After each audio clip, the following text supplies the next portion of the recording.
Hey guys, Sary Shadow Legends. Welcome to the video. Glad to have you all here with me today. Hey, I'm sending some love and some positive vibes your way, especially if you're going through something, especially if you need it out there today.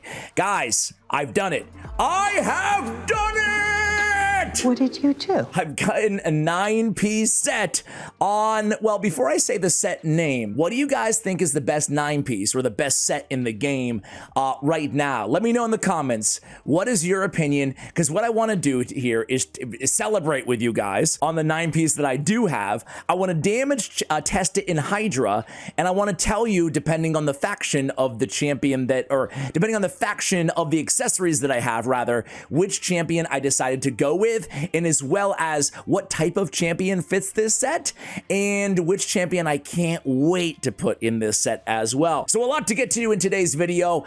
Let's just start with, out of the 9 pieces, what would you say is just top tier in the game, right? I guess for any artifact set for that matter, right? So out of the 9 pieces, what do we have here? We have Stone Skin and Protection. Obviously, they're both amazing. They're both from Hydra Clan Boss, right?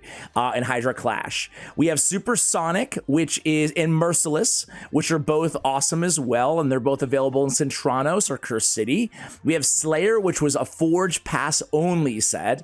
We have Ferral, which is Clan Siege, and we have Pinpoint, which was an event exclusive set, at least that we know of as of the time of this recording. So, man, they're all amazing, right? Like, I wouldn't... The worst out of any of these sets, and what are there, like 8 of them or something? The worst of them is probably like S tier, you know, depending, or A++ in my, I'll go grade school, right? The worst is probably an A, you know? And I don't even know which the worst is.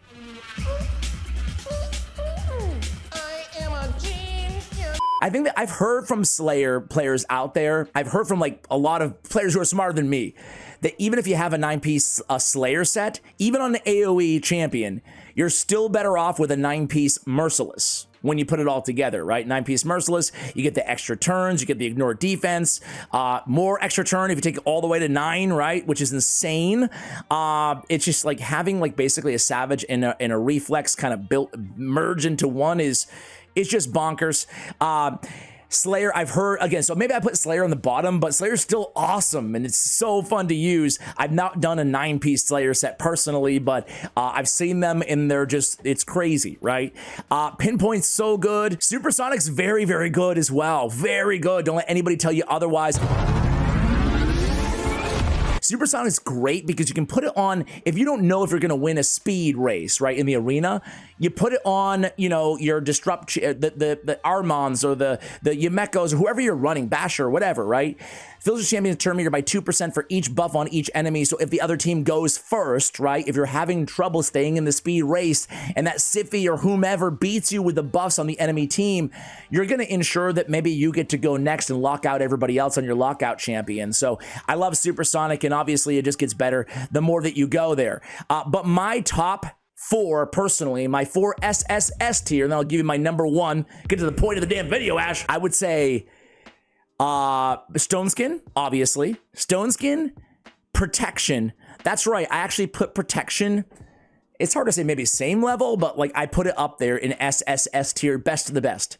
I love Protection, especially 9-piece. If you get your hands on it, very hard, but if you can, the 5% more damage for each buff placed by this wearer is absolutely bonkers. It's insane. One of the most powerful things you can do in Hydra Clan Boss, excuse me, in the game, right?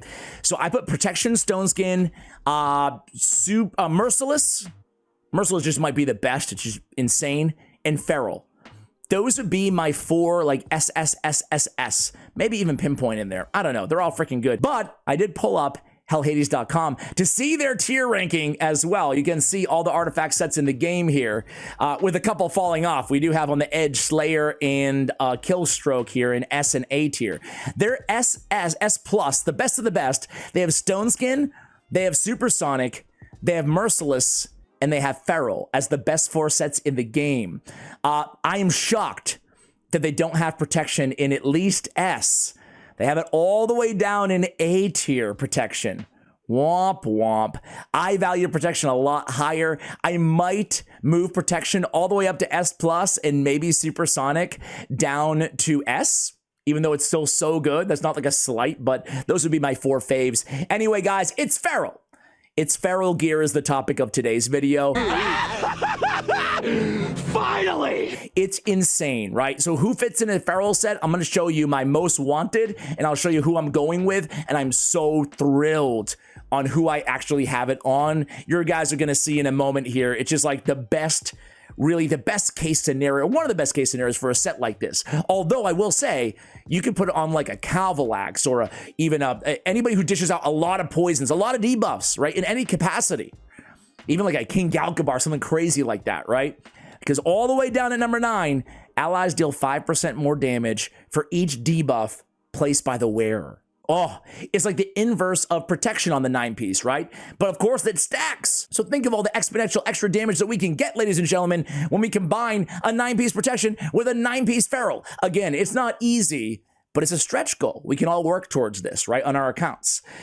So anyway, the extra damage, if we can get someone to land 3 debuffs, it's a 15% more damage. Obviously, it stacks with decreased defense and weaken and all the other debuffs, right? But look at all this other stuff you get. You get 120 accuracy, 120 accuracy from the 9-piece. That's insane. You also get the speed, the 15% speed. So the stats are next level. Even at a 1-piece, you get 40 accuracy. What? But it has arena. So we talked about all the PvE versatility, or not the versatility, just the ability, right, of this set.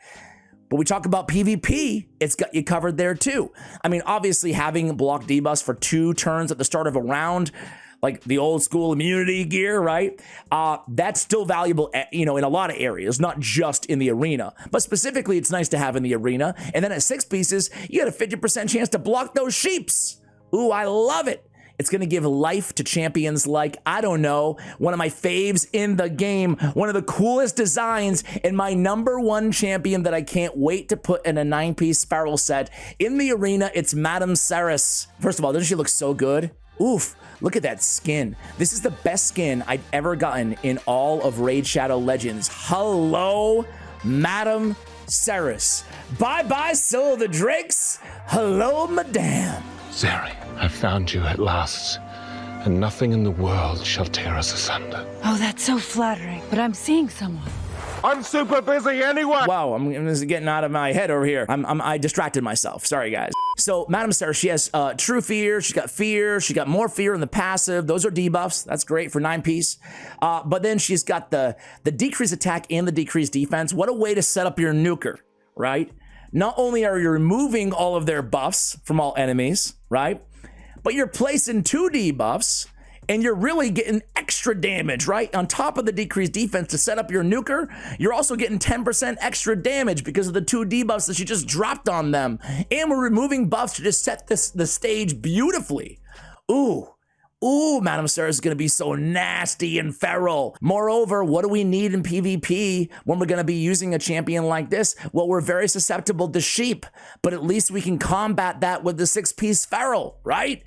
Oh, Madame Sary, you're amazing. You're amazing. But who do we have it on today's video? Well, I'm going to go ahead and quickly look at not my clan chat. I don't know what we're going to see there.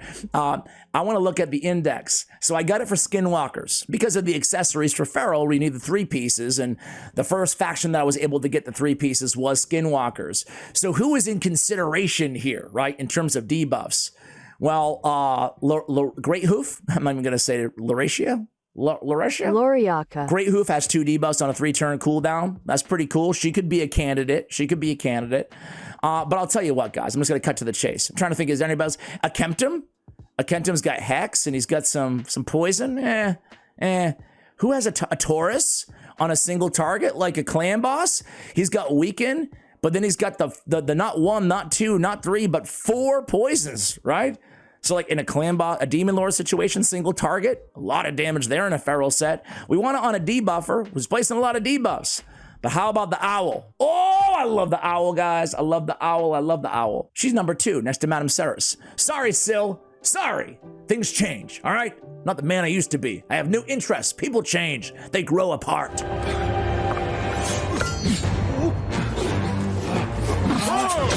So Gwendolyn the Silent, guys, she's so good. She got a Vizier A1, triple hitter, extend the duration of all debuffs on the entire target. We used to drool over Vizier doing that 3 years ago. She just got it as an add-on to her kit. She's got a great A3 with increased accuracy in block debuffs, conditional, whatever. She's got this Bird of Prey, right, which we're going to get to in a moment here. But on the Sickle Boomerang, her A2 ability, check it out, guys. She got 3 debuffs on a 3-turn cooldown on an AoE. She got decreased speed, she's got leech, 2 amazing debuffs to have. And then she has decreased accuracy on enemies under 2 or more debuffs, which is almost always going to be the case. We're going to make sure of it in Hydra Clan Boss. She's bringing 2 of them right here, so she's got a good shot just on the same ability, right? So 3 debuffs, 3-turn cooldown, 2-turn duration, but Bird of Prey. This part, the accuracy is pretty cool, but grants an extra turn after the champion uses any 3 skills. What? So we basically have better odds than a Relentless set to get an extra turn built into her passive, almost as an addendum to her kit. At the very last line, it's like, oh, by the way, every 3 skills will just get you an extra turn. That allows us to get back to that A2 even faster, especially aggregated over a longer battle, thus keeping 3 debuffs up almost all the time.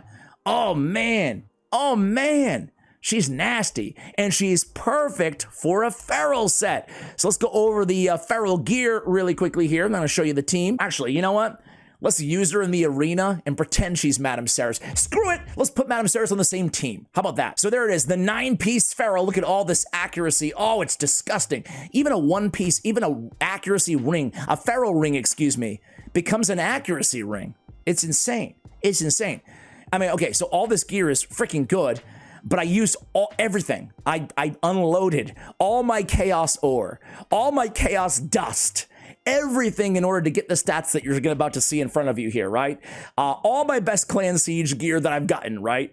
So we have accuracy on the banner. We have crit damage on the amulet. Ash, come on, bro. And again, rework attempt used. I had like 5 or 6 Chaos Ores Mythicals saved up. I blew them all on this build because if I'm not going to use my Chaos Dust and Ore on this stuff, what am I going to use it on? Let's be real, right? Absolutely. I have defense on the ring. I didn't use Chaos on this one, I don't think at least. No, and I'm not going to use it. I'll take the survivability. I'll take it. I have speed on the boots. I used up like, have you ever had this situation with Chaos Dust on your account where like you start to kind of like pay, and it exponentially gets higher and higher. And then you're like, what have I done? I've blown through like 50 dust. That's what happened on these boots, but I did get it. It cost me a lot of Chaos Dust, right? We have attack percentage on the chest, and then we have crit damage on the gauntlets. A lot of crit rate here. You can see we are well above the crit cap here at 134% crit rate. You can see all the stats here, guys, that we have on her. I had Cruson on the channel, and he told us, hey, when you're in the early game, it's stat over set. You want the right stats on your champions. You want enough crit rate and accuracy, the obvious stuff that we've talked about for years here. But when you approach the end game nowadays, these sets are so strong, these 9-piece ones, these versatile sets, that it's going to be set over stat. It will swap because of how much value you can get from these artifact sets. All right, these are the masteries, guys. We have Cruelty as a blessing, AoEs galore, sign me up, extra turns, the whole 9. Let's go ahead and go into battle here. All right, guys, so here we go. Let's see what we can do in the arena just to mess around a little bit. As I told you guys, I did find a way to get a, I'm not sure if we're going to go first here, though. Probably not going to go first against these speed teams. I only have Sun Wukong, and no one built like super fast. Let me try to get a team I think I can actually beat speed-wise here. And maybe this team? I don't know. Let's mess around here. So I have Retrodrath in case I need a reviver. I have Sun Wukong. Retrodrath, how are you the fastest on the team? I have Madame Saris. Now just imagine us getting the extra damage off of Ferral off of that move, right? Well, I could probably end it right here with Sun Wukong. Sun Wukong's built to be like an uber nuker right now, but I'm not going to. I need to have Gwendolyn faster than the nuker to set up the nuker. So, you know, very well planned video, but we'll still see what we can do here. Oh my God, Gwendolyn! You weren't supposed to just murder everybody like that. Come on. I'm on steroids. Now what? Owl of Prey, indeed. Or Bird of Prey? Owl of Prey, I think that's the saying. All right, let's pick a tankier team. How about that? How about, yeah, this team with Erics and UDK and whatnot. All right. One more arena battle here. Again, we can't have Sun Wukong going before her. She's supposed to set up the nuker with the debuffs, thus the more damage. Let's go in with the A3. We kill Sun Wukong and UDK. Dude, Sun Wukong is not your spotlight, bro. Stop stealing the show. I can't help it. I'm out of control. Let's go in here with the A. And let me guess, yeah, we're gonna get resisted. Oh, just fabulous. Oh, just great job, Ash. You're really killing it here. All right, let's just see Sun Wukong kill Sun Wukong and then everybody else. Let's do that. No, I don't want to revive him. What am I, crazy? Have you ever done that? Accidentally revive Sun Wukong? You're like, no, I don't want to do that. All right, let's just get to Hydra. What am I kidding here? You know what? Before we get to Hydra, let me just do a quick DPS check. Sun Wukong, boom, boom. There we go. Let me do a really quick Centrano Soul Cross DPS check against like a Carnage, okay? So let me do that, but you guys get it, right? It's so valuable because we're polymorph resistant. I can't say proof. We're polymorph resistant on somebody that we need to place debuffs, right? And we have block debuffs as well. Ooh, now we're in a little bit of, no, we're not in trouble. Who am I kidding, right? Get in there. Sun Wukong, yep. Pick him up, and then put him down. Put him down.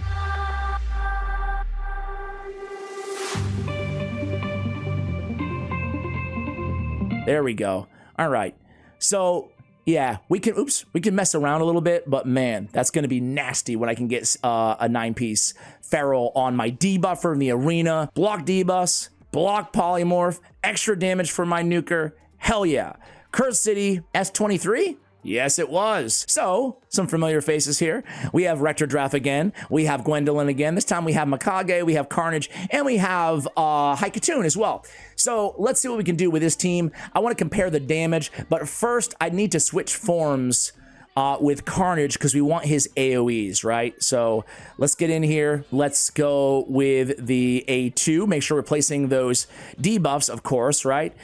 Shame that I couldn't get in there with a Silken Snare to free up Carnage, our nuker here. But I will say, I wonder how much damage we're going to get compared to Carnage on Gwendolyn. We're going to use Carnage too in the Hydra team. So there'll be a lot of Carnage. Let me know if you want to see a proper Carnage spotlight, because I actually kind of like that champion, honestly. I think he's pretty cool. All right, let's go in with a little bit of stunnage here on Mikage's A2, and then let's go A3. I mean, again, she's doing more damage too, and she can deal damage, so hey, we'll take it, right? I just want to change forms with Carnage one time here, buddy.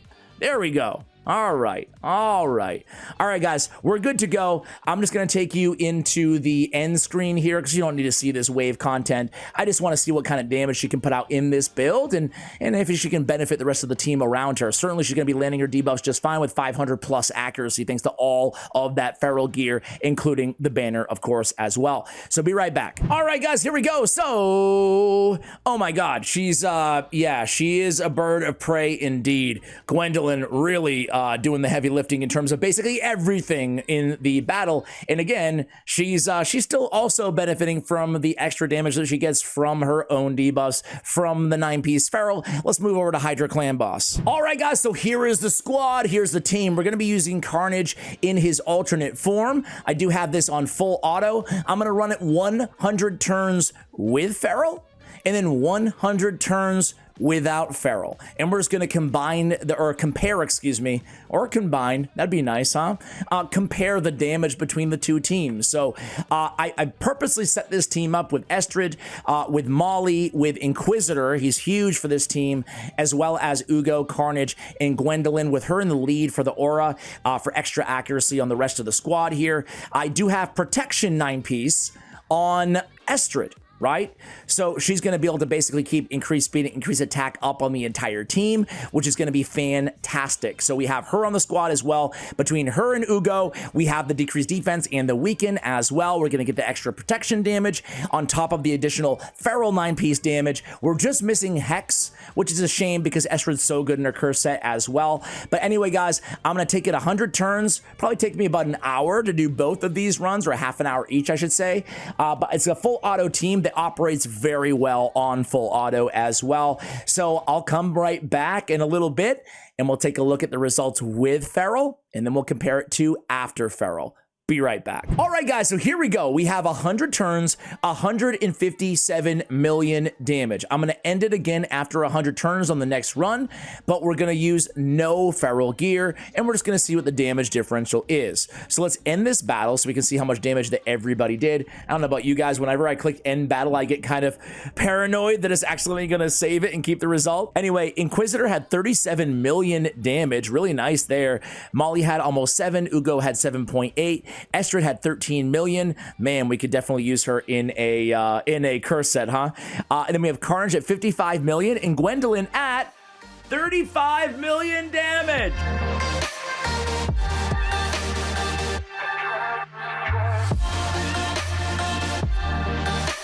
35 million from Gwendolyn as well. So there we go. I'm going to screenshot this as well because my memory sucks. And then we're going to run it all over again, but without the 9-piece Ferral. Be right back. All right, guys, here we go again. This time we replace one of the accessories so we don't have the whole 9-piece Ferral. Let's go ahead and compare the overall damage. I'll be right back when it's over in about 2 seconds your time and about 20 minutes mine. All right, guys, so it's going on right now. We're approaching turn 100, and granted, it's been 2 battles, so a little bit of RNG, but the results will be pretty staggering. That 15% extra damage on every champion, or up to 15% throughout the duration of these longer battles, has such a massive impact. So just as a reminder, this is where we were with Ferral at 157 million after 100 turns, and now after 98 turns, we're at 131, so like 25 less million damage, which does kind of square up, right, in terms of what you would expect. So,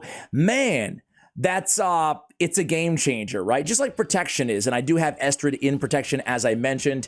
Guys, I hope you enjoyed this very first kind of play test. I will actually take a look at the damage really quickly. Oh, by the way, on the times, I paused it at 100 turns on the last one for a while, so the time differential is there, but it's not relevant. Okay, excuse me. End battle. Here we go. And obviously, I mean, you're going to see. Everybody's going to have, well, surprise, surprise, a bit less damage, right? Gwendolyn as well, and it's basically disseminated amongst the entire crew. So there it is, guys. Hope you enjoyed this video. Let me know if you tried out any Ferral. Do any of you out there have a 9-piece? If so, which factions and who have you tried it on? If not, who are you most excited? Are you like me, hoping for that Madame Saris 9-piece Ferral? Let me know in the comments below, and let me know what your #1 or top tier SSS tier artifact sets are in the game. Thank you for watching all the way till the end. Much love, and as always, take care, guys.